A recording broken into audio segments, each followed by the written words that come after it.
ফুল যতই সুন্দরী হোক না কেন, প্রশংসা করা হয় সুগন্ধের ওপর। মানুষ যতই বড় হোক, তাকে সম্মান করা হয় তার গুণের ওপর। মেয়েদের জীবনটা হলো একটা মোমবাতির মতো, অপরকে আলোকিত করতে গিয়ে নিজে জ্বলে পুড়ে শেষ হয়ে যায়। তবুও সেই দহনের ব্যথা কেউ বোঝে না।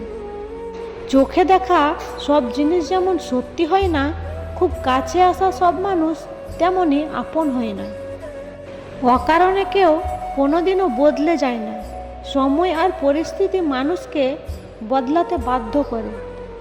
চোখের জল অনেকটা ফুলের মতো, কখনো আপনার থেকে ঝরে যায়, আবার কখনো কেউ এসে ঝরিয়ে দিয়ে চলে যায়।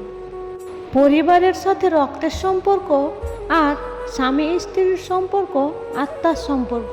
তাই তো শেষ বয়সে পরিবার নয়, স্বামীর পাশে স্ত্রী আর স্ত্রীর পাশে স্বামী থাকে। কেউ বলে দুনিয়াটা ভালোবাসায় চলে, কেউ বলে বন্ধুত্বে চলে, কেউ বলে বিশ্বাসে চলে, কিন্তু যাচাই করে দেখলাম দুনিয়াটা স্বার্থে চলে।